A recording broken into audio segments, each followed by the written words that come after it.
première table ronde de ces journées, avec pas mal de partenaires associatifs autour de la table pour parler une fois de plus du rétablissement et la manière dont il est mis en place dans les associations dans lesquelles vous êtes engagés. On va pouvoir parler de démarches du rétablissement qui partent du terrain, vraiment, avec des initiatives à base de feuilles de route, avec feuilles de route notamment à mettre en place pour décrire la mise en place du rétablissement. Certaines approches plus, on va dire, plus institutionnelles, avec des projets associatifs, des conseils d'administration engagés. Une autre association qui va s'appuyer sur tout un programme de formation pour que l'ensemble des professionnels soient formés, familiarisés avec l'approche du rétablissement. Et puis ensuite, on aura une présentation de Cédric Robert sur la manière dont ils ont construit leur approche avec les familles et les personnes concernées. Je laisserai les personnes se présenter elles-mêmes rapidement. On s'est dit que ça durait 15 minutes maximum par intervention. Il va y avoir des présentations à 1 voix, à 2 voix, à 3 voix, jusqu'à 4 voix. C'est bien, pluralité de regard sur un même projet. Le but, c'est vraiment de tenir l'heure pour qu'ensuite on ait un temps de questions-réponses, puisque ça sera vraiment la plus-value de ces tables rondes. Qui commence? Ah mince. C'est vous? Bonjour et bienvenue à cet atelier. Merci d'être parmi nous après ce repas. Donc moi je suis Bruno Torregrossa, je suis chargé de mission sur l'accompagnement des pratiques et la recherche à la Fondation Falleret depuis mars 2020. Du coup j'ai pas tout à fait pris mes fonctions en mars 2020 puisque j'ai pris finalement ce poste 3 jours après le début du confinement, du premier confinement. L'enjeu a été de travailler sur la question du rétablissement au sein de Falleret, autour de la mise en place sur l'ensemble des structures. Alors, je fais un test, ça marche. La Fondation Falleret, c'est 50 établissements, services et dispositifs. Et c'est surtout une assez longue histoire, puisque la Fondation Falleret résulte de la transformation de l'œuvre Falleret, qui est une association fondée en 1841 par Jean-Pierre Falleret, aliéniste de son état et qui souhaitait travailler, notamment en termes de propositions, à proposer une structure permettant de travailler à la fois finalement l'activité ou renouer avec une activité professionnelle et l'hébergement de patientes sorties de la Pitié-Salpêtrière. Donc on est en 1841, il s'est passé un certain nombre de choses depuis. La Fondation Falleret, du coup, a été, par décret, reconnue d'utilité publique en février 2023, donc c'est assez récent. Je vous passe les chiffres pour aller plus avant sur la question de cette feuille de route. Alors, une feuille de route rétablissement, moi, elle m'est donnée un petit peu comme objectif, comme filigrane, finalement, de ces missions d'accompagnement des pratiques et de recherche, avec un axe de formation. Elle s'inscrit dans une histoire. Alors, je ne suis pas remonté jusqu'en 1841, mais sur la question du rétablissement, Falleret découvre la question du rétablissement en 2012 à Paris, en s'inscrivant dans la dynamique du Un chez soi d'abord, donc programme expérimental à l'époque, sur 4 villes en France, dont Paris. Et c'est là que moi je découvre Falleret, puisque je coordonne le dispositif à cette époque-là. Nous déployons des pratiques orientées rétablissement, et l'enjeu de ce dispositif, c'est aussi de permettre la diffusion de cette philosophie, de ces pratiques et de leur incarnation dans les postures professionnelles au sein des institutions qui portent le dispositif. Autre date assez importante pour contextualiser finalement cette feuille de route, la création d'Alphapsy, qui est un centre de formation et de conseil en santé mentale et sociale et qui est créé par Falleret en 2015 pour répondre justement à des besoins de formation, notamment en interne par rapport aux professionnels. Ce centre de formation a une particularité dès 2015, c'est qu'il associe savoir expérientiel, savoir professionnel et savoir académique dans l'ensemble de ses interventions, de l'ingénierie de formation à l'animation des interventions. Et puis effectivement, la question d'une feuille de route, on l'a vu un peu ce matin, c'est-à-dire qu'elle s'inscrit aussi dans des réflexions où former les professionnels de l'accompagnement ne suffit pas. Il s'agit de penser ces questions-là dans l'ensemble de l'organisation. Donc elle s'inscrit aussi dans un parcours qui a été proposé à l'ensemble des cadres de la Fondation, cadres intermédiaires, cadres de direction. Donc un parcours innovation management qui était centré sur un fil rouge qui est l'usager partenaire, donc qui a démarré en décembre 2020, et avec finalement l'obtention d'un morceau de MBA en lien avec la Toulouse Business School, avec cette articulation, pour le coup, de travail sur quelle modalité managériale peut-on mettre en place pour permettre cette relation d'usager-partenaire dans le cadre de l'accompagnement, et du coup avec une extension qui est comment peut-on penser des logiques managériales partenariales. Sachant qu'effectivement, la question du partenariat, on en a beaucoup parlé pendant ces 2 jours. L'ANAP nous a rappelé en 2018 que coopérer ne va pas de soi. Et je ne sais pas si certains parmi vous sont dans des relations partenariales, ont signé des conventions de partenariat. On voit bien qu'effectivement, souvent, ce sont des choses qui démarrent avec on va se centrer sur ce qui ne va pas. On va se centrer sur la question des risques. On est très content d'être dans une logique partenariale, on a envie de faire des choses ensemble. Par contre, sur les conventions, on va baliser potentiellement tout ce qui ne pourrait pas aller dans notre relation de partenariat. L'idée étant de voir comment on peut inverser un petit peu ces logiques-là et se centrer dans un modèle orienté rétablissement plutôt sur les perspectives pleines d'espoir et positives qui peuvent naître de ces relations de partenariat. Donc pour le faire rapidement, la feuille de route démarre avec une conférence inaugurale d'une personne que vous avez vue sur ce plateau même. Jean-Philippe Cavrois et Philippe Amotte sont intervenus sur une conférence pour poser un peu les bases du rétablissement auprès des directeurs et du siège. Ce qu'on a poursuivi dans une logique toujours d'intervention en binôme, une personne porteuse de savoir expérientiel et un pair du coup qui s'adresse à ses pairs, en l'occurrence là après les chefs de service, donc dans le cadre d'une conférence portée par WFX. Vous avez vu Raphaël Bloumnin hier. Et puis on a commencé vraiment cette feuille de route qui s'inscrit finalement, qui se déploie selon 4 axes que je vais vous détailler, mais je vais peut-être poursuivre un petit peu plus avant cette question de contextualisation. On a poursuivi en fait l'ensemble des axes de cette feuille de route sur toutes les actions menées auprès des personnes accompagnées. Donc il existe un conseil représentatif des personnes accompagnées au sein de Falray qui regroupe finalement des personnes de l'ensemble des structures et effectivement de pouvoir travailler sur les séminaires cadres, les séminaires de direction, sur des éclairages théorico-pratiques en lien avec la question du rétablissement, sans forcément s'axer uniquement sur cette question-là. C'est-à-dire qu'on a parlé un peu de prospective, on a parlé d'hybridation notamment dernièrement, et finalement, comment on peut proposer des relationnelles, qu'elles soient d'accompagnement, qu'elles soient managériales, qui puissent nous permettre finalement, de nous rencontrer, on en a beaucoup parlé hier, et de produire, de se métamorphoser ensemble. Donc cette feuille de route, voilà, c'est 4 axes. Des interventions, des conférences, des séminaires, des groupes de travail sur lesquels je vais un peu plus m'attarder. Donc par territoire, Falray, c'est un certain nombre de territoires en Ile-de-France, une structure dans le Loiret. On a défini 3 grands territoires où se déploient ces groupes de travail qui sont composés de personnes accompagnées et de personnes accompagnantes. Un focus sur la pérédance au sens assez large qu'on entend pérédance par pérédance professionnelle, mais aussi comment on anime au quotidien dans nos structures des logiques de pair-émulation entre les personnes que nous accompagnons, qui ont aussi besoin d'espace où on n'est pas là. On voit bien que nous aussi, professionnels, on a besoin d'espace pour réfléchir parfois entre nous, dans des logiques de co-développement, dans des logiques de pair à pair. C'est tout autant valable pour les personnes que nous accompagnons, bien évidemment. Et effectivement, au 4e axe, la question de l'accompagnement des pratiques, du coup, qui doit être un peu en cohérence avec cette feuille de route. L'axe 1, très rapidement, je vous en ai parlé, ça s'organise en tout cas à partir de ces conférences un peu inaugurales, avec un atelier un peu avec l'ensemble des directions de Falray pour constituer un petit peu des pistes d'action prioritaires. Cette feuille de route, elle s'est constituée dans une logique, pour le coup, d'accompagnement au rétablissement des structures.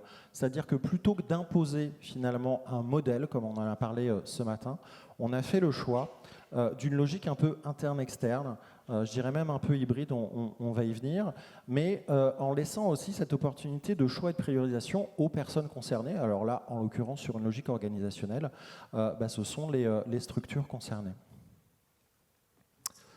Axe 2, ces groupes de travail territoriaux. Alors, qu'est-ce qu'on y fait dans ces groupes de travail? Ça fait à peu près 1 an qu'on travaille avec une vingtaine de personnes par groupe, à peu près, sur des enjeux de se mettre à peu près d'accord sur ce qu'on entend établissement, être un peu au clair sur la question de l'histoire, des enjeux, des controverses, des questions que ça pose, de se les poser ensemble, avec pour objectif, pour les participants, de devenir personnes ressources. Moi, l'enjeu de cette feuille de route, merci. L'enjeu de cette feuille de route, c'est que je ne sois pas le seul à la porter, que bien évidemment, elle se diffuse, elle infuse. On en parlait un peu ce matin. Donc qu'est-ce qu'on y fait? Alors voilà, je vous ai dit, il y a à peu près une vingtaine de personnes par groupe. On travaille effectivement sur des définitions. Alors, je vous en ai pris 2 de 87 à 2022. Une aux États-Unis qui rappelle les éléments contextuels, notamment environnementaux, du rétablissement sur la question de la lutte pour les droits et sur la question effectivement de se remettre des effets de la pauvreté et d'être un citoyen de seconde zone, de la question de la stigmatisation. Et puis effectivement, une plus récente dans un contexte français, mais dans lequel finalement vous avez vu les éléments déjà sur des ateliers précédents ou les plénières. Voilà, alors ce qu'on y fait, c'est que vous voyez, on est parti éventuellement de l'historique avec la rencontre de Pinel et Poussin, jusqu'à effectivement la dernière photo que vous voyez d'une manifestation avec une pancarte, en tout cas désinstitutionnalisation. Celle-là date de mars 2023 en France, à Paris. C'était le 11 mars. Donc c'est désinstitutionnalisation pour toutes les folles et les handicapés. EES.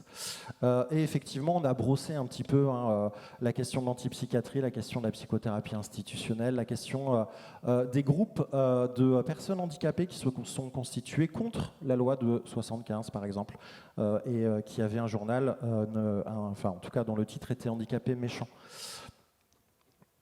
On a beaucoup travaillé sur la question des injustices épistémiques. Pour pouvoir être dans une relation horizontalité de partenariat, il faut être le plus au clair possible sur la valeur qu'on accorde à la parole de notre interlocuteur. Et effectivement, on a bien vu que les personnes accompagnées, alors les injustices épistémiques, c'est un champ de recherche en sociologie qui s'inscrit dans les recherches postcoloniales et le féminisme, et qui, là, pour le coup, investit vraiment le champ de la santé mentale, où on voit que la parole des personnes concernées est invisibilisée.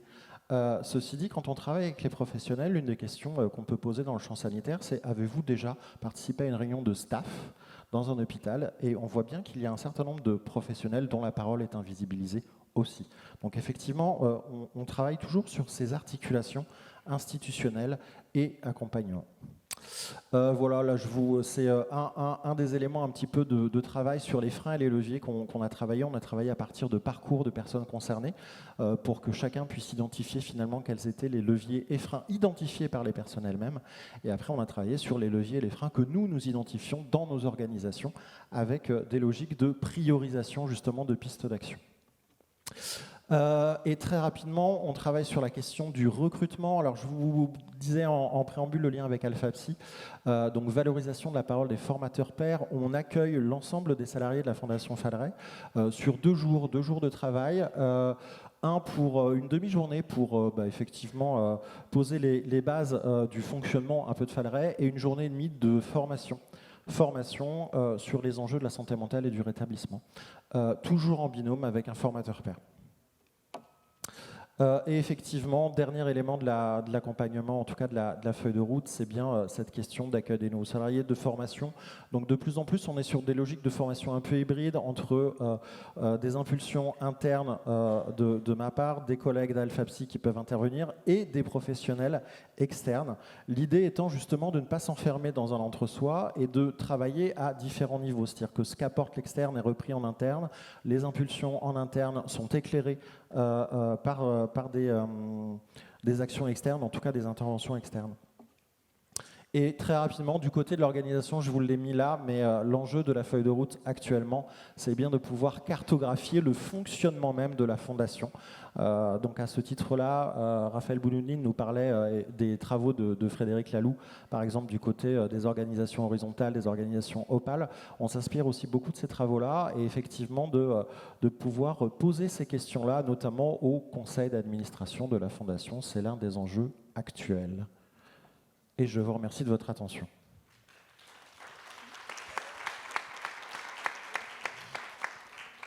Je n'ai pas précisé tout à l'heure, on posera l'ensemble des questions à la fin, donc vous les gardez en tête. Merci, c'était extrêmement riche. Quand vous aviez parlé de feuille de route, je n'avais pas compris que c'était une démarche à ce point-là pensée, aussi large et enthousiasmante. Je vous laisse monter. Et à qui est la parole maintenant ?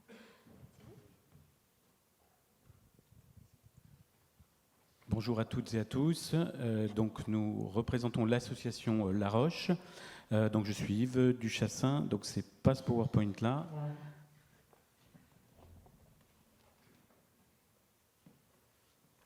Donc association La Roche.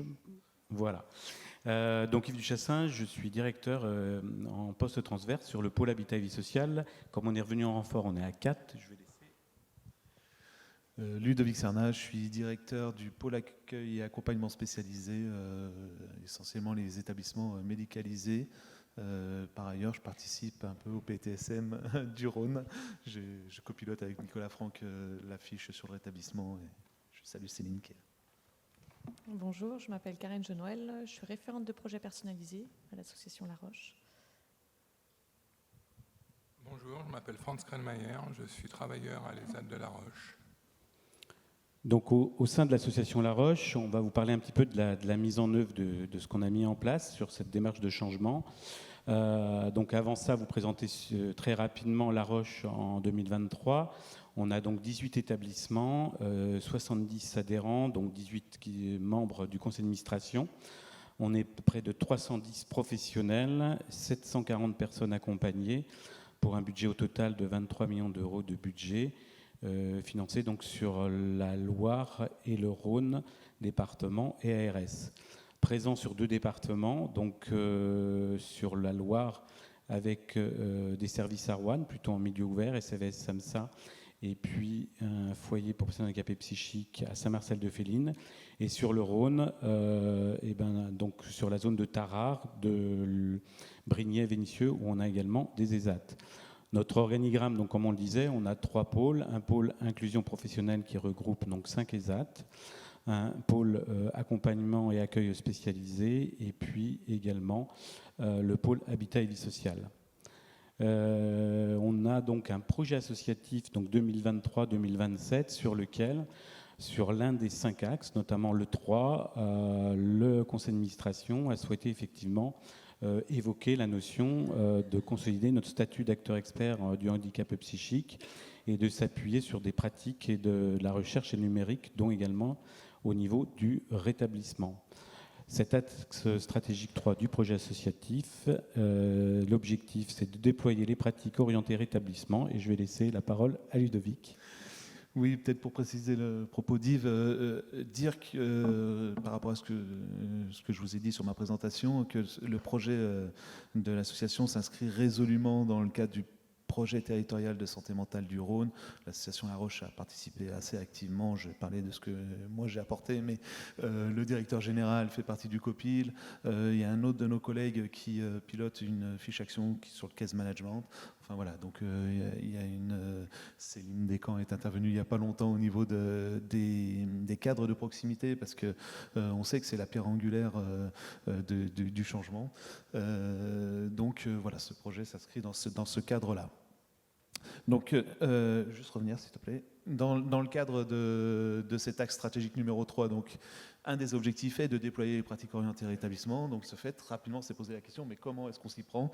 Et de ce fait, au niveau du conseil d'administration, alors c'est un travail conjoint avec le conseil d'administration et le comité de direction de l'association, il a été décidé de mettre en place un comité de promotion des pratiques orientées rétablissement, avec plusieurs missions. La première est de promouvoir les pratiques orientées rétablissement sur la base d'un état des lieux des pratiques au sein de l'association. Le deuxième, c'est de déterminer les spécificités des pratiques orientées rétablissement en ESMS et en évaluer les effets concrets. Donc vous voyez qu'on a des missions ambitieuses. Hier, il était question d'avoir de l'ambition en fait pour ces pratiques et puis d'y aller franchement aussi. Céline Descamps nous disait à quel point c'était important ce matin. Concevoir des actions de sensibilisation et de formation pour les professionnels et les personnes concernées. Rédiger un corpus de connaissances en matière de pratiques orientées rétablissement et assurer une veille documentaire, c'est important pour nous. Alors ce comité de promotion des pratiques orientées rétablissement est constitué de plusieurs professionnels qui viennent de chaque pôle, d'une personne concernée, Franz qui est ici, et puis de Yves et moi qui le copilantons. Donc je vais donner maintenant la parole à Karen et à Franz en fait, qui vont eux témoigner de leur place sur les changements concrets en fait, qu'apporte la notion de rétablissement dans l'association. Alors, pour reprendre concrètement ce que nous a permis le rétablissement sur le terrain, ça nous a permis de repenser notre posture professionnelle. C'est un passage obligé. Ça nous demande de réintégrer la notion de se mettre au service de la personne pour l'accompagner vers un projet de rétablissement personnalisé. Ça demande de s'assurer qu'on parle bien le même langage en utilisant des outils adaptés. Ça demande de mettre en place des activités qui répondent aux attentes, aux demandes et aux besoins. De manière générale, c'est-à-dire qu'on ne va pas tout révolutionner rapidement. Donc on a intégré petit à petit des ateliers qui permettent d'apprendre à se connaître, de démarrer de soi dans des plannings d'activités déjà existants. Des ateliers qui n'obligent pas à savoir maîtriser une technique, des ateliers qui ne demandent pas non plus d'aller vers un résultat précis. C'était surtout dans le but de réintégrer de la notion de plaisir en fait, dans la découverte de soi. Et ensuite, de manière plus individualisée, c'était de contribuer à la création du projet personnalisé, mais avec les personnes concernées en systématique, ce qui n'était pas toujours le cas auparavant. Franz, vous voulez peut-être... Disons qu'aujourd'hui, le projet personnalisé est plus complet et détaillé, et on nous accorde plus de temps et d'attention au niveau de ce projet, quoi. Je ne sais pas comment dire. Il demande plus de travail des professionnels et puis de notre part aussi, quoi. C'est ça. Et du coup, de manière plus individualisée, pour rebondir à ce que vous dites, on démarre en systématique d'après les objectifs qu'on a définis dans tous les projets personnalisés pour créer des activités. Je travaille sur trois dispositifs différents à l'Association de la Roche, mais à l'accueil du jour, on ne met pas, ou peu, maintenant on met essentiellement des activités en place qui démarrent des objectifs définis par la personne accompagnée. Et du coup, voilà, c'est ça. Et du coup, de par les objectifs qui sont définis, on crée des sessions d'apprentissage. Par exemple, ça peut être sur plusieurs semaines. On va proposer des activités sur la gestion du budget, parce que c'est des choses qui ressortent beaucoup c'est des objectifs qui ressortent beaucoup dans les projets personnalisés, sur la gestion des émotions, la difficulté à gérer ses émotions, et puis sur l'image de soi aussi. Voilà. Ouais. Est-ce que vous êtes d'accord avec ça, Franz ? Oui, c'est tout à fait juste. Franz souhaitait que je lui pose des questions, ça me mettait un peu plus à l'aise. Déjà, je vous remercie d'être là, parce que c'est un bon effort pour lui. Franz, ça fait un moment que vous êtes, vous, à La Roche. 14 ans, exactement. 14 ans que vous êtes à La Roche. Quelles évolutions vous avez vues ces dernières années au niveau du travail, par exemple? Au niveau du travail, on peut dire qu'il y a une diversification des ateliers à plein de niveaux. Une blanchisserie qui s'est ouverte il y a une dizaine d'années déjà, et aussi à Roche Multiservice, la métallerie qui s'est diversifiée. Au Sauvage, où c'était du conditionnement, c'est devenu une laiterie, la laiterie de La Roche. Vous fabriquez quoi? du miel, des yaourts pour l'instant et bientôt des 4 sortes de fromage. Vous êtes plutôt sur le miel. Moi, je suis plutôt sur le miel pour l'instant. Ouais. Mais après, bon, je suis ouvert à aller à l'atelier fromage. Alors, de ce fait, vous êtes aussi sur un dispositif de logement. Là aussi, vous avez vu des évolutions? Ah oui, au niveau des logements, il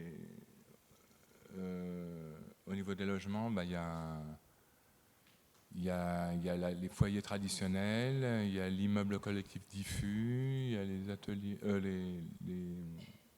les appartements collectifs, les appartements seuls, les appartements avec du suivi.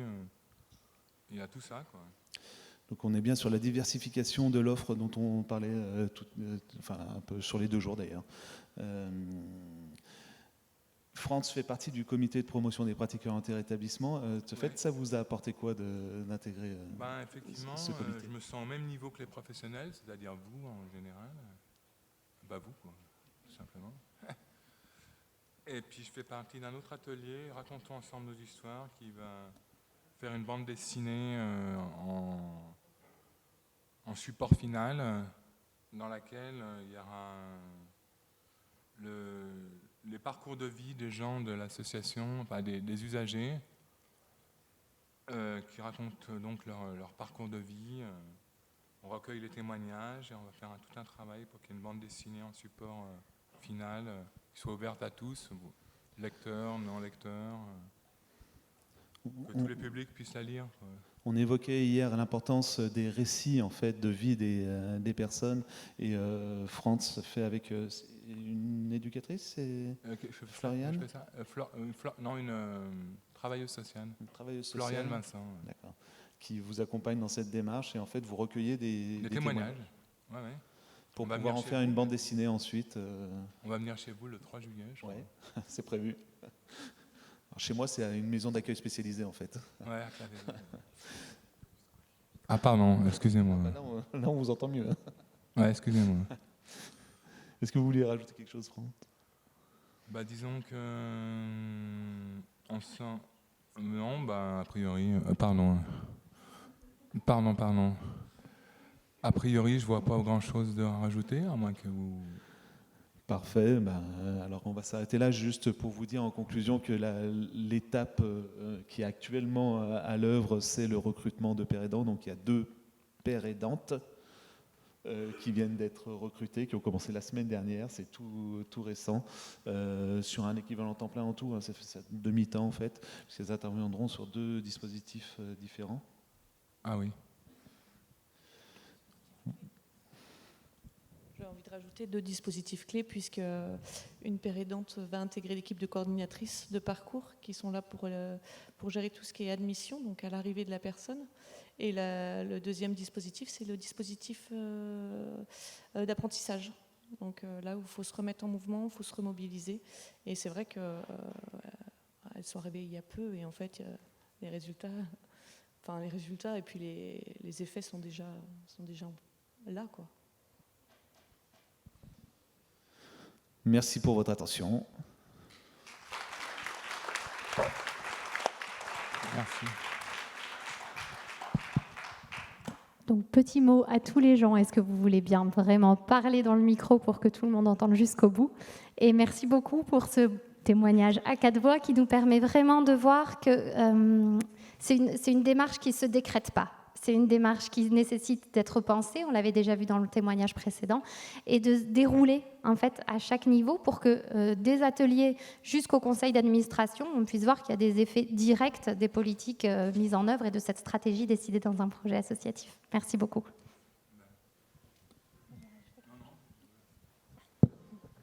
Bonjour à toutes et à tous.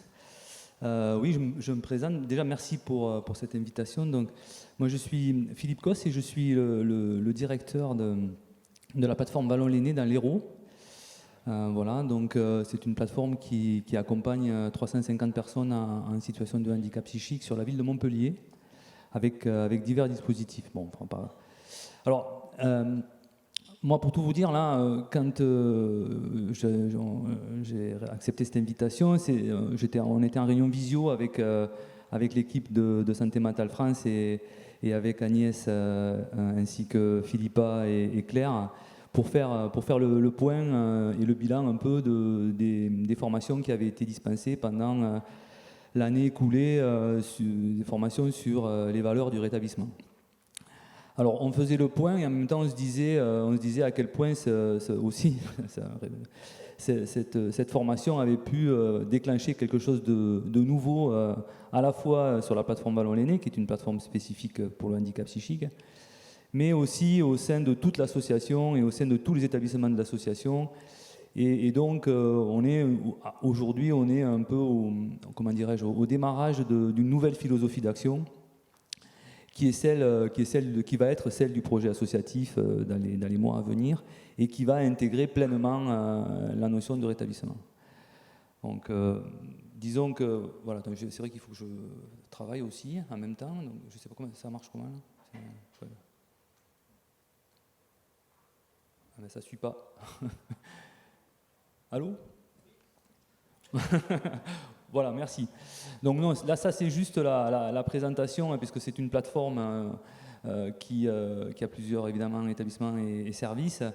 Le principe de plateforme, nous, on l'a constitué aussi avec la mise en place de coordinateurs de parcours qui sont des métiers nouveaux aussi au sein de notre établissement et qui sont attachés à la transversalité des parcours sur l'ensemble des différents dispositifs de la plateforme. Donc voilà, si on peut avancer, merci. Je ne vais pas en dire plus sur le... Ah, voilà. Donc la formation, les actions de formation, on les a mises en place de manière prioritaire dans le cadre du plan de formation de l'association, donc avec le principe d'intégrer les valeurs du rétablissement. Donc 29 salariés quand même sur 68, donc plus de la moitié de l'équipe de la plateforme Vallon l'Aîné a été formée aux valeurs du rétablissement avec Philippe Amotte et Claire. Mais ce que je veux dire, c'est qu'on a senti vraiment pendant ces séances de formation un engouement nouveau pour les professionnels et vraiment le sentiment qu'ils étaient en train de s'outiller. Même si, évidemment, on est un établissement qui a plus de 40 ans d'existence, donc on a déjà des pratiques d'accompagnement on est issu de la réhabilitation psychosociale, donc on a quand même déjà un fond théorique et un fond pratique qui mettent en avant les potentialités, les capacités des personnes. Mais là, pour le coup, l'outillage du rétablissement tel qu'il nous a été amené a permis aux professionnels véritablement de se repositionner et d'être des ambassadeurs au sein même de la plateforme de ces modalités d'accompagnement. Voilà, alors les objectifs de la formation, vous pouvez les retrouver bien sûr sur le site de Santé Mentale France, et ça mais effectivement la question de l'évolution des pratiques, du changement des postures des professionnels, qui intègrent cette question des valeurs du rétablissement, sont vraiment très concrètes. Et je crois que pour beaucoup de professionnels qui sont des éducateurs, qui sont des AMP, qui sont des aides-soignants, et qui sortent aujourd'hui de formations d'IRTS ou autres, ils ne sont pas forcément équipés pour aborder ces questions.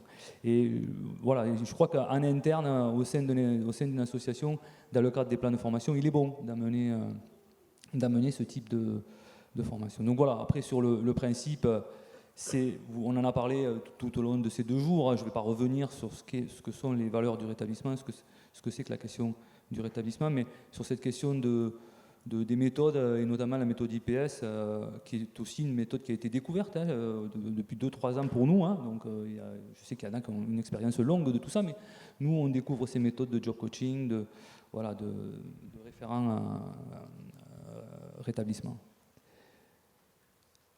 Bon, voilà, là aussi, très important pour nous aussi de rattacher tout ça aux notions d'autodétermination, de rattacher tout ça aussi à ce qu'on a pu vivre là récemment dans le cadre de l'évaluation externe HAS sur un des dispositifs, le SAMSA, où véritablement la place de de la personne accompagnée traceur et donc de la manière dont elle vit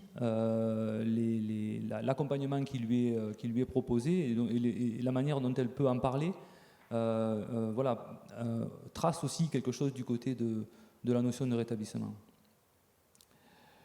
Alors, dans les pratiques, on redira simplement que la prise en compte des choix, même si c'était déjà dans nos pratiques, elle est accentuée par tout ce qui va se concentrer sur les ressources des personnes, sur leurs capacités, sur la possibilité qu'elles ont d'exprimer leurs choix, pour les professionnels aussi, dans les changements de pratiques, sur les accompagnements individuels, et sur la notion de participation. On la retrouve au-delà des CVS, parce qu'on met toujours en avant la question des CVS ou des enquêtes de satisfaction. Qu'est-ce qui peut aujourd'hui faire participation dans la vie institutionnelle pour les usagers? Voilà. Bon, les outils, voilà. Alors, encourager les groupes de parole entre pairs. On a au sein de la plateforme, on a des personnes qui sont des pairs aidants, qui ont des formations universitaires aussi et qui interviennent régulièrement au sein de ce que nous on appelle un pôle ressources, qui est un lieu où se déploient des activités de rétablissement. Donc là aussi qu'on met en lien avec Séraphin, puisqu'on est aussi sur des questions de le rétablissement, mais aussi sur la question de l'autonomie, sur la question de la participation sociale et sur la question de la santé. Donc on essaye de relier aussi tous ces éléments pour avoir le plus possible de crédibilité par rapport vis-à-vis de l'accompagnement. Le pouvoir d'agir, on ne va pas en dire plus. Et puis cette question de la grille GPS qui est un outil aussi qu'on déploie pour les professionnels, qui est un outil nouveau et ils s'en saisissent là avec les résidents. Alors faire alliance avec le soin, moi je dirais que ce que j'ai remarqué, même si la plateforme depuis très longtemps elle travaille avec le sanitaire bien sûr, puisqu'on a très régulièrement besoin notamment de retour aux soins par rapport aux usagers qui sont accompagnés. La notion de rétablissement, elle fait pont et lien entre le sanitaire et le médico-social, puisque on la retrouve aussi bien sûr dans le sanitaire, et donc cette dimension-là, ce concept-là, il est partagé par les deux, et quand on parle de décloisonnement entre le sanitaire et le médico-social, je crois qu'on a quelque chose à dire avec la notion de rétablissement. Voilà, alors sur les organisations, bien sûr, avec cet espace-là et cet esprit-là, on a aussi revu les plannings. Ça, vous savez que c'est pas simple dans un établissement de revoir et d'imaginer des plannings qui soient adaptés aux besoins des personnes. Voilà. Et puis aussi, on a revu aussi tout l'organigramme, notamment sur la question d'un poste en transversal qui va passer sur les unités de vie pour encourager la question de la participation, pour évaluer avec les personnes concernées tout ce qui va naître de la vie institutionnelle et de la manière dont elles peuvent se l'approprier et la faire évoluer.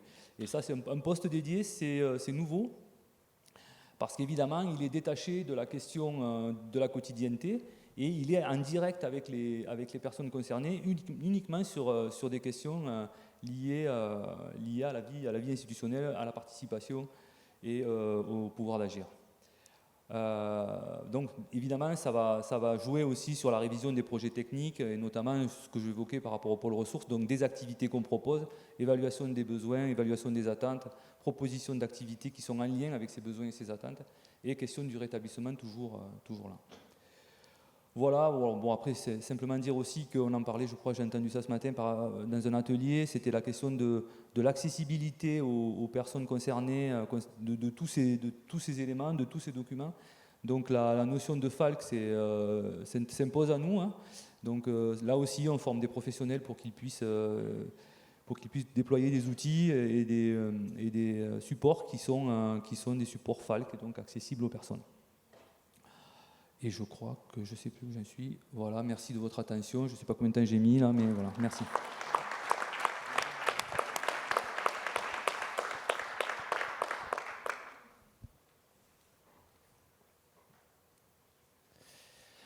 Bonjour, Cédric Robert, je suis directeur d'un établissement de santé, un ESPIC, un établissement de santé privé d'intérêt collectif. La petite particularité par rapport aux collègues qui ont fait la présentation, c'est qu'on accompagne des adolescents. Alors, la question du rétablissement, en tout cas, est à l'œuvre, et pas que depuis peu de temps, mais depuis toujours sur l'établissement, même si aujourd'hui, notre pratique ne se décline pas de manière stricto sensus, comme j'ai pu entendre certaines présentations. Je vais juste vous donner un petit peu le tableau de l'établissement pour que vous puissiez comprendre et qu'on puisse peut-être après parler de cette approche un peu particulière qu'on a sur l'établissement. Étape, donc c'est un acronyme qui porte bien son nom, puisqu'on part du principe tout de suite en fait que ce n'est qu'une étape dans la vie des adolescents que nous allons rencontrer. Donc c'est un établissement thérapeutique pour adolescents à Pons, c'est en Charente-Maritime entre Saintes et Jonzac pour que vous puissiez le situer géographiquement. On accueille une quinzaine d'adolescents en hospitalisation complète de semaine dans le cadre d'un projet post-cure. Alors bien souvent en fait les adolescents que nous recevons ont vécu des traumatismes ou en tout cas des accidents de vie qui les ont amenés à vivre un moment très aigu qui a souvent nécessité en fait une hospitalisation sur le secteur de pédopsychiatrie. Et souvent, en sortant de cette hospitalisation, qui a été quand même à la fois contenante mais douloureuse, s'engage un projet post-aigu pendant plusieurs mois éventuellement. Et quand la situation est suffisamment stabilisée, et qu'avec l'adolescent, les équipes soignantes peuvent penser la reconstruction d'un projet, ils font appel à étapes dans le cadre d'un projet post-cure. Projet post-cure un peu particulier, qui est assez rare quand même sur les territoires, notamment en Nouvelle-Aquitaine, puisque c'est un projet soins-études. Donc on part du principe qu'on va aborder la situation des adolescents sous forme d'un triptyque. Le premier volet, c'est bien sûr la dimension médicale. Ce n'est qu'un adressement médical et donc avec un suivi, une responsabilité des médecins. Un volet qui est très important, qui est assuré en fait par les éducateurs, les infirmiers et les animateurs socio-éducatifs. Pour donner un ordre d'idée, on a à peu près moitié d'infirmiers, moitié d'éducateurs. Une particularité aussi, parce que ça se retrouve pas de manière systématique dans les établissements de santé, qui vont plutôt aborder en fait le volet sociothérapeutique avec tout ce qui est la dimension du vivre ensemble, mais aussi aller vers l'extérieur, puisque l'établissement est totalement ouvert sur l'extérieur, la découverte du monde, mais aussi bénéficier en tout cas des espaces de droit commun, les associations sportives, culturelles ou autres. D'ailleurs, la plupart des adolescents qui avaient déjà des activités qu'ils privilégient, en tout cas, on fait en sorte qu'ils puissent continuer, en tout cas, quand ils sont pris en charge à étapes. Le dernier volet, c'est le volet pédagogique, puisque dans le cadre de ce projet soins-études, nous ne dispensons pas de scolarité en interne. On a fait le choix, en fait, de soutenir la scolarité. L'avantage, en fait, d'étapes, et qui est vraiment une force en soi, c'est que l'établissement de soins est mitoyen avec un collège et un lycée.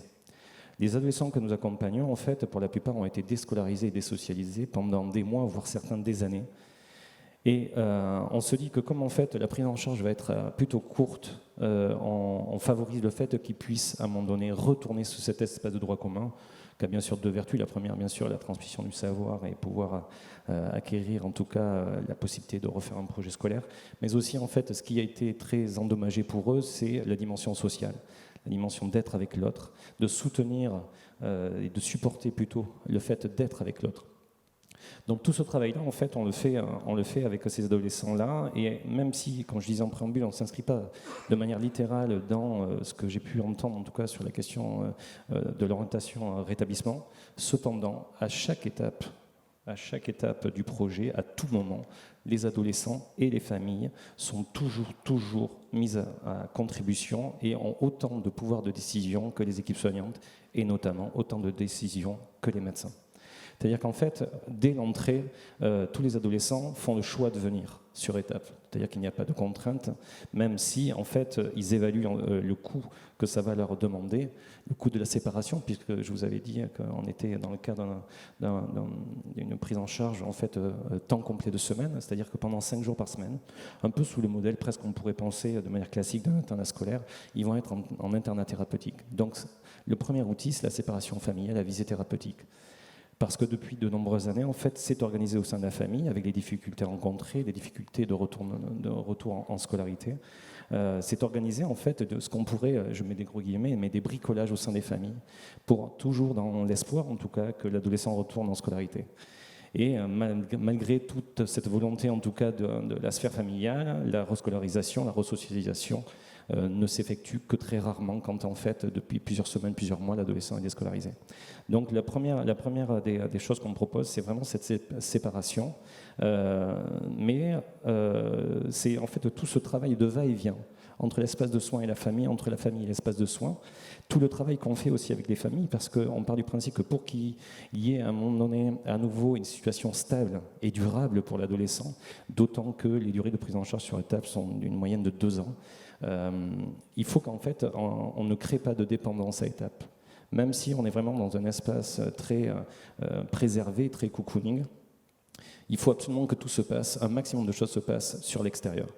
Pour ça aussi, on fait un gros travail avec la famille, parce que si on dit aux adolescents qu'ils viennent pour faire un travail pour eux, pour se réhabiliter, pour retourner en tout cas dans les espaces sur lesquels ils sont attendus, si la famille à un moment donné ne s'engage pas aussi dans un travail, peut-être, en tout cas c'est un risque, que quand en fait la prise en charge de l'adolescent prendra fin sur l'établissement de soins, il n'y aura peut-être pas des choses en fait qui auront trop bougé dans les relations interfamiliales, et peut-être que peuvent se rejouer en tout cas des choses avant l'hospitalisation.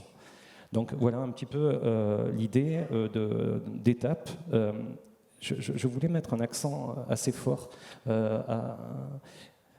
depuis 2 jours en fait que je suis ici avec vous, j'entends beaucoup de choses surtout en plénière, sur le fait en fait que de manière générale, il y a beaucoup de situations d'établissements ou d'institutions qui ne fonctionneraient pas et qu'il serait urgent effectivement qu'il y ait une grande refonte, un grand changement. Oui, c'est vrai qu'il y a certains établissements qui sont en peine, mais ce que j'ai entendu dans tous les ateliers, c'est quand même en fait des choses qui fonctionnent. Des choses qui sont des situations d'établissements et d'institutions qui sont très, très vivantes, qui sont évolutives. C'est vrai que si à un moment donné on part du principe qu'on ne bouge pas, c'est très mortifère. Or, tous les projets que j'ai entendus sont toujours dans un re-questionnement, pas forcément une remise en question, mais je voulais juste attirer cette attention-là parce que j'ai été assez marqué pendant ces 2 jours-là sur le fait qu'effectivement, on serait dans une situation de crise globale de toutes les institutions et tous les lieux de soins. Je ne crois pas. Je ne crois pas aujourd'hui, et d'ailleurs ETAP en est un exemple, même si on ne s'inscrit pas forcément tout le temps dans une mouvance, en tout cas aussi politique actuelle, je crois qu'en fait c'est assez vivant. Et je voulais aussi préciser quelque chose qui, en tout cas, m'a interpellé aussi pendant ces 2 jours. On a peu parlé quand même de l'esprit de soins. J'ai entendu beaucoup de choses concernant l'organisation des soins, presque avec une approche managériale, mais rarement en fait la question de l'esprit de soins. Or, pour moi, je crois que c'est ce qui fonde à un moment donné toutes les approches qui ont été dites, c'est-à-dire que c'est parce qu'à un moment donné, il y a un esprit du soin qui est échangé, qui est partagé. Et ces espaces de partage ont été peu aussi évoqués pendant ces 2 jours-là. Je crois que pour que fonctionne à un moment donné une évolution de projet, éventuellement même un changement, parce qu'on a beaucoup parlé quand même du changement, on a peu parlé en fait de ces moments de coélaboration entre professionnels, équipes pluridisciplinaires, avec les personnes qu'on accompagne également. Et c'est dans ces endroits-là en fait que l'on peut partager, co-construire ensemble et avoir un sens commun. Parce que ce qui est mis à mal quand même depuis plusieurs années, c'est la dimension institutionnelle. Et à mon sens, c'est faire sens commun, institution, peu importe des murs. Il ne faut pas confondre l'étymologie presque anglo-saxonne de la désinstitutionnalisation. On n'est pas sur ce registre-là. Et je crois que tout ce que j'ai entendu depuis 2 jours, surtout sur les ateliers et les exemples concrets, il y a de l'institution. Il y a encore de l'institution, même si effectivement, il y a une ouverture à avoir. Ce que j'ai décrit d'étape, c'est qu'on est une institution, mais toujours tournée vers l'extérieur, toujours tournée vers les endroits où les adolescents vont vivre après leur projet de soins. Voilà, merci.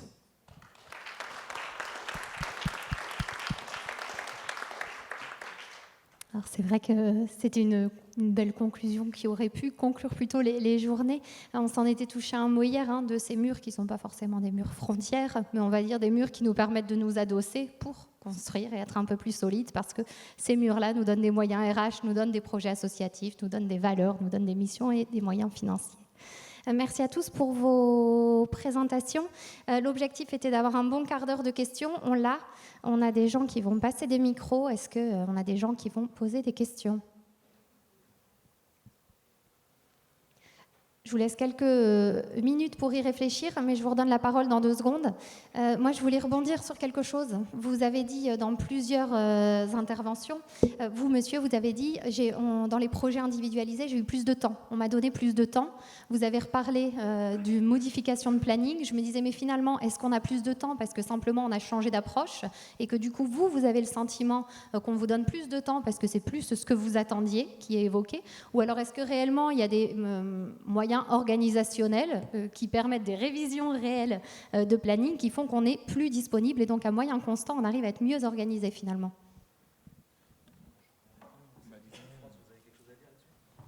Disons qu'il y a eu un changement de l'organisation dans l'association et du coup, effectivement, les projets personnalisés, l'accompagnement personnalisé se sont transformés et se sont diversifiés, sont plus élaborés. En fait, concrètement, ce qui se passe, c'est qu'il y a eu plusieurs niveaux de formation. Alors, on n'a pas trop parlé tout à l'heure, on est passé vite sur les éléments, mais on a eu des formations sur l'élaboration des projets d'accompagnement personnalisé, des formations sur l'autodétermination, des formations croisées d'ailleurs.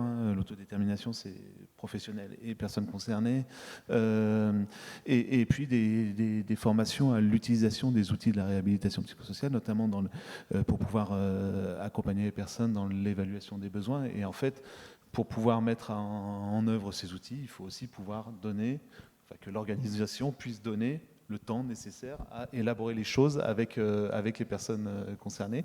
Donc voilà, l'organisation se cale à cette nouvelle façon de fonctionner. Oui, alors juste pour compléter ce que je disais tout à l'heure, ça a des effets concrets. On ne peut pas uniquement évaluer les besoins des personnes, écouter leurs attentes et puis ne rien en faire. Donc ça a des besoins concrets sur quoi ?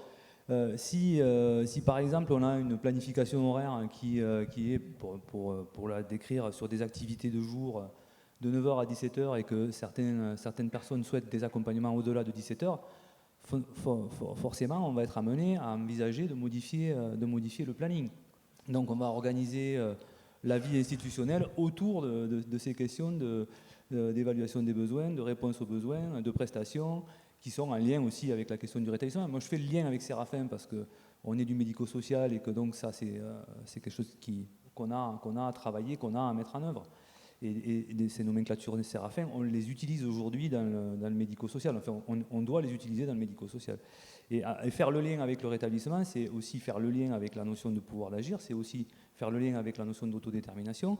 Et c'est forcément, quand tout ça est accompagné, quand tout ça est travaillé avec les professionnels, eh bien ça a forcément des effets. Si vous avez par exemple un pôle soins qui fonctionne aussi en journée et qu'on se rend compte que par rapport à des besoins d'accompagnement aux soins, ça va être plutôt sur des temps de soirée ou plutôt tôt le matin, etc.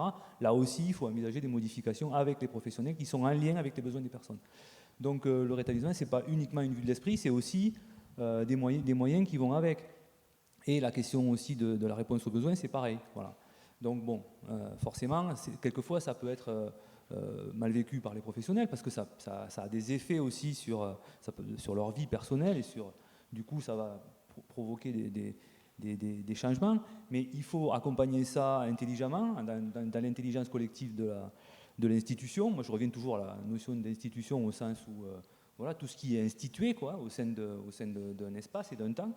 Donc là, pour le coup, voilà, c'était juste pour dire ça, parce que la dynamique de projet, c'est ça. Hein, c'est une philosophie d'action, mais c'est aussi des moyens d'action.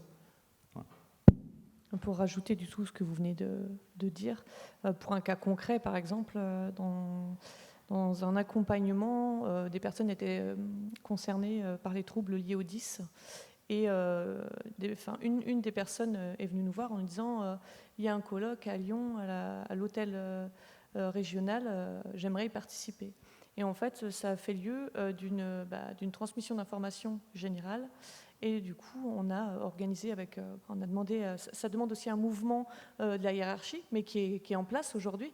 C'est-à-dire qu'on a demandé en fait à faire plus d'heures, à créer un groupe et à accompagner ces personnes à ce colloque. Et ça correspond complètement à un accompagnement personnalisé en mettant en action, en répondant à la demande d'une personne concernée par le handicap, en mobilisant les équipes. Et du coup, là, on voit aussi que l'équipe de direction, le management suit aussi, quoi. Bah, forcément, parce que là, pour le coup, qu'est-ce qui va se passer? C'est qu'il va falloir quand même récupérer les heures, il va falloir remplacer pendant que vous n'êtes pas là, parce qu'il faut que ça continue à fonctionner au sein de l'institution, etc., etc. Et ça Donc responsabilise. tout ça, c'est aussi des moyens financiers qui vont aller avec. Donc c'est des choix aussi de direction qui sont faits. Moi, de ma place de directeur, je fais des choix. Dans des moments comme ça, ben voilà, à la place de ça, il y a peut-être une action qu'on ne pourra pas faire, parce qu'un budget, c'est une enveloppe fermée maintenant. Hein, c'est plus, ça l'a jamais été, mais c'est pas extensible à l'infini. Donc à partir de là aussi, il y a des choix managériaux qui sont faits, il y a des choix financiers qui sont faits. Tout ça fait partie de la dynamique de projet au sens large du terme. Voilà. Et avec ce mouvement, ça permet de redonner la place à chacun et aux professionnels dans son action, parce qu'on a l'impression de vraiment pouvoir aller au bout de quelque chose, de répondre aux besoins des personnes concernées, parce que parfois, nous aussi, on se retrouve coincés à leur dire non, on ne peut pas. Et c'est un travail d'équipe, mais du coup, beaucoup plus large. C'est ça. Direction, salariés et personnes concernées. Quand on parle d'attractivité des métiers, on parle aussi de cette question de la capacité d'initiative, de la capacité d'invention des professionnels, qui nécessairement, et de reconnaissance aussi, bien sûr, dans ce qu'ils agissent aussi auprès des personnes. On le dit souvent, hein, c'est quand les personnes qu'on accompagne sont reconnues, qu'on est nous-mêmes reconnus. Donc c'est dans cet esprit-là qu'il faut être. Et cet enjeu-là, il est majeur dans la mise en œuvre du rétablissement dans nos établissements. Tout le monde se responsabilise, quoi. C'est une autre dynamique.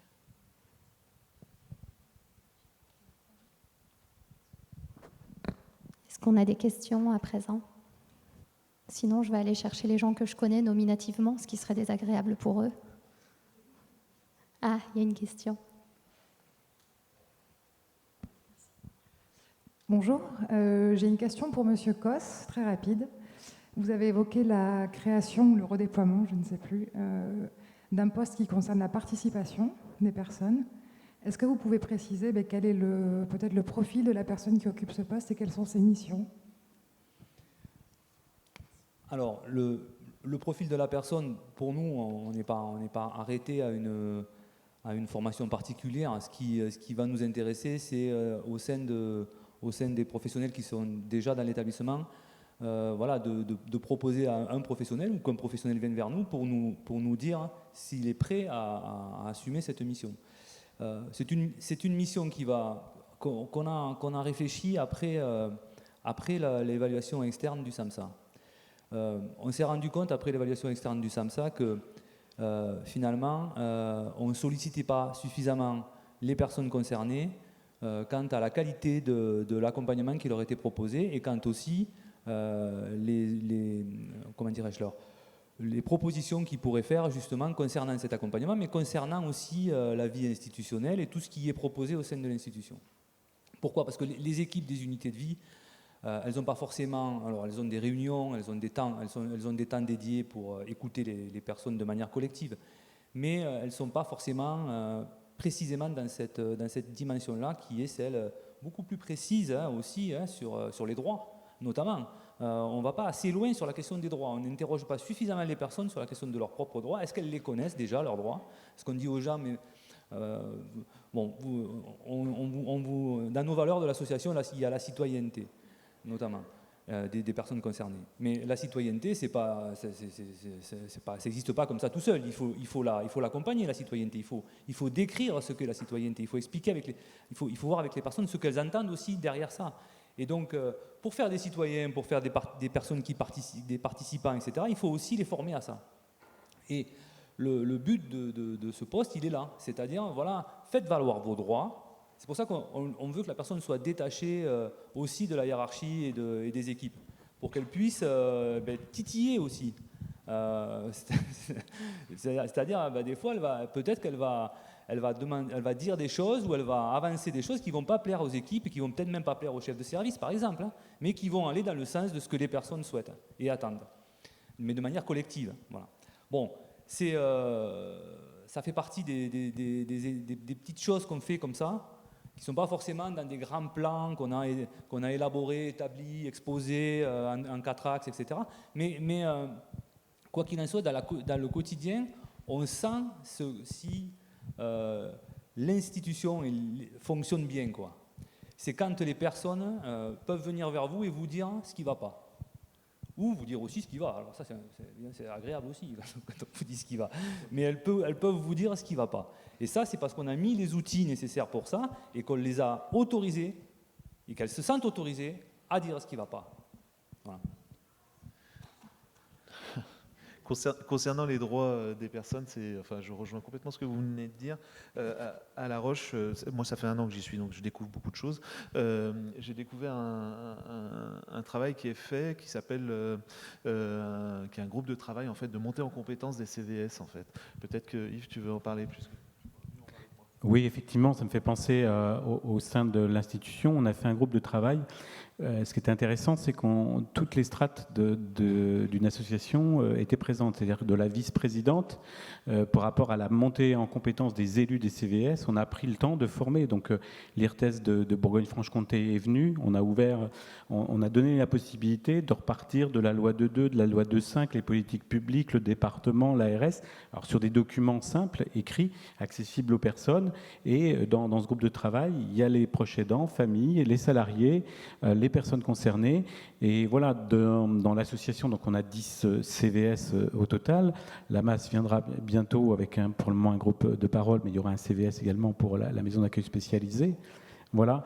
Et tout ça, ça nous a, et même en amont, ça m'amène à dire, au lieu de travailler aussi d'une manière très pyramidale, il y a un directeur général, etc., on a vraiment aussi pris le temps de travailler, ça c'était en 2019-2020, avant la crise sanitaire, on veut quelque chose de circulaire, où chacun y trouve sa place, voilà, et donc de mettre autour de la table, on a une phrase où on dit, on ne parle pas des personnes concernées sans elles, et du coup, à chaque fois nous, on a notre vision de professionnel à un moment donné, mais les personnes sont là, elles nous renvoient des choses, et du coup, tout le monde écoute, les familles aussi, et du coup, c'est vrai que tout le monde monte en compétences. Il n'y a pas que les élus du CVS, ça permet à beaucoup de personnes en même temps de se former, et du coup, de donner une culture associative autre, et vraiment évolutive. Juste pour ajouter un mot là-dessus, parce que ça paraît évident comme ça, mais ça n'est pas tant que ça en vrai. C'est-à-dire que moi, là, j'ouvre une maison d'accueil spécialisée qui a pour vocation d'accueillir en fait des personnes qui sont hospitalisées de manière inadéquate dans les établissements psychiatriques de Lyon, donc du Vinatier, de Saint-Jean-de-Dieu et de Saint-Cyr-au-Mont-d'Or. Donc, qui ont passé, en fait, des personnes qui ont passé longtemps à l'hôpital psychiatrique, les patients chroniques dont on a entendu parler à plusieurs reprises, qui n'ont pas de solution d'aval. Donc voilà, nous, on va les accueillir, on va leur offrir chez eux, dans cette maison d'accueil spécialisée. Et donc on a ouvert le 14 novembre 2022, donc c'est tout récent. Et en fait, moi, je suis arrivé tout pétri de mes questions autour du rétablissement, autour de la question des droits des personnes, de la participation, de l'autodétermination. Et en fait, je me suis alors que je connaissais bien la population, parce que moi j'ai mis 25 ans à sortir de l'hôpital psychiatrique aussi, donc avant j'étais à l'hôpital psychiatrique, donc voilà. Et en fait, je me suis rendu compte que là, dans ces premiers mois, donc ça fait 6 mois, c'est pas du tout la préoccupation des personnes. Ce qu'elles veulent, c'est avoir un chez eux, s'installer tranquillement. La question de la citoyenneté des droits, alors d'abord parce que c'est quelque chose dont ils ont très peu entendu parler en situation d'hospitalisation, mais c'est vraiment quelque chose qui est vraiment dans l'arrière-plan pour l'instant. Donc ça va peut-être venir petit à petit sur le devant, mais ce que je veux dire, et je rejoins ce que vous disiez, je pense là-dedans, et ce que vient de dire aussi Yves, c'est que c'est un travail en fait. C'est que ça se fait dans le temps et qu'il faut respecter aussi le rythme des personnes, les besoins, là où elles en sont, et de manière individualisée, y aller tranquillement. Voilà, Merci. Moi, j'avais une question pour Monsieur Robert. Je voulais savoir comment vous travaillez le retour après de ces adolescents dans leur environnement de vie, que ce soit la réinscription dans les établissements scolaires, mais aussi de loisirs, sportifs. Voilà. Alors c'est pour ça en fait qu'on utilise vraiment le collège et le lycée qui est juste à côté, c'est-à-dire refaire expérience en tout cas d'un possible dans cet espace de droit commun. Alors c'est vrai que quand ils quittent ETAP, en fait, ils vont retourner dans leur établissement scolaire de secteur de leur domicile. Alors, l'expérience, en tout cas, ce qu'on essaye de faire, c'est travailler un petit peu sur l'intérieur, l'extérieur, l'interne, l'externe, c'est-à-dire toujours avoir cette capacité, pendant le temps de soins, de venir se restaurer, rediscuter, rééchanger dans l'interne, dans l'espace qui est sécurisé, mais toujours dans l'objectif, en fait, d'aller sur l'extérieur. Donc cette expérience, en fait, qu'ils ont à nouveau d'un possible sur les établissements scolaires, en fait, on s'aperçoit, je vais vous donner l'exemple d'une patiente qu'on a aujourd'hui qui va quitter en fait l'établissement au mois de juillet. Elle est arrivée il y a 1 an et demi, déscolarisée depuis 2 ans. Elle avait été agressée sexuellement par des collégiens dans le couloir de son collège.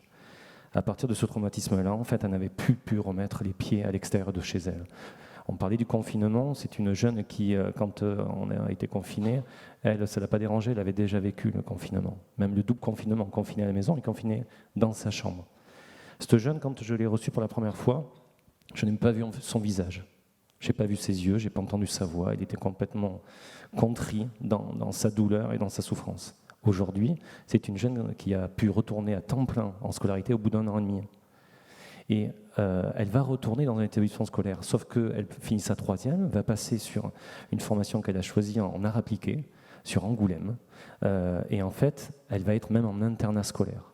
C'est-à-dire qu'en fait, cette expérience-là que les patients ont à l'extérieur de l'établissement de soins, accompagnée, parce que ce que je n'ai pas pu développer, mais pour donner un exemple, cette jeune-là, la première fois où on a envisagé avec elle le retour en scolarité, on l'a accompagnée sur le trottoir. Et puis on a aperçu le collège. On est revenu, on a parlé un petit peu de ce qu'il avait traversé. Et puis un autre jour, on est allé au coin de la rue, puis au portail, puis dans la cour, puis dans le couloir, puis en classe.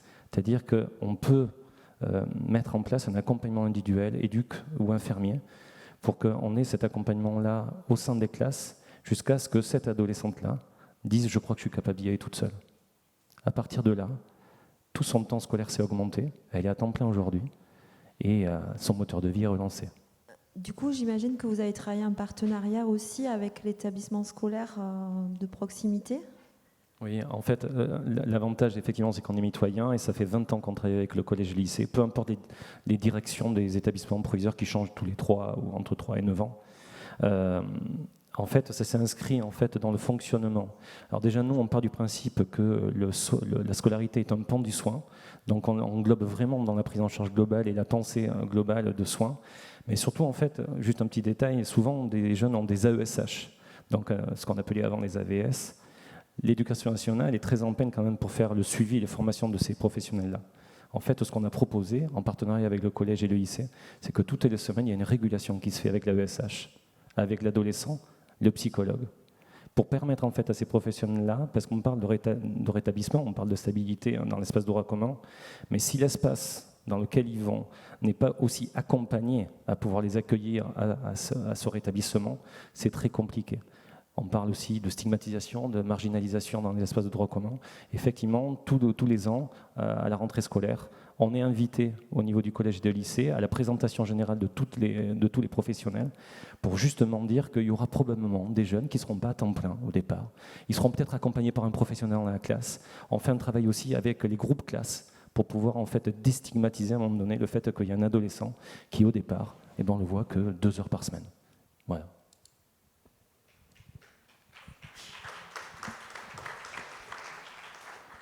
On peut prendre une toute dernière question, s'il y en a une. Non. On va pouvoir conclure parce on est pile dans les temps, mais on retiendra peut-être l'importance vraiment d'écouter les gens, ce que vous avez à nous dire, l'importance de prendre le temps avec ces gens, le temps avec les partenaires, d'inscrire nos coopérations dans une historicité, de manière à ce qu'elles ne soient pas remises en question à chaque fois qu'il y a un changement dans les institutions. On retiendra aussi que ça ne se décrète pas, c'est ce que je disais tout à l'heure, on a vraiment besoin de penser les choses, de les accompagner, de se dire, avoir des pratiques orientées au rétablissement, ce n'est pas juste dire, ça veut dire qu'on va faire, ça veut dire que chacun de nous doit faire évoluer ses pratiques aussi à un moment ou à un autre. Et donc là, ça peut être parfois plus compliqué, il y a le sens et puis il y a ce qu'on peut accepter de bouger en termes d'engagement, en termes d'organisation, etc. On pensera à vous quand on n'y arrivera pas et qu'on se dira c'est quand même compliqué. On essaiera de se dire que si, c'est possible et que ça vaut le coup. Donc merci à chacun de vous pour vos témoignages. Merci autant que vous avez pris en amont pour le préparer, autant qu'on a pu prendre ensemble aujourd'hui. Et puis très bonne fin de journée à chacun d'entre vous.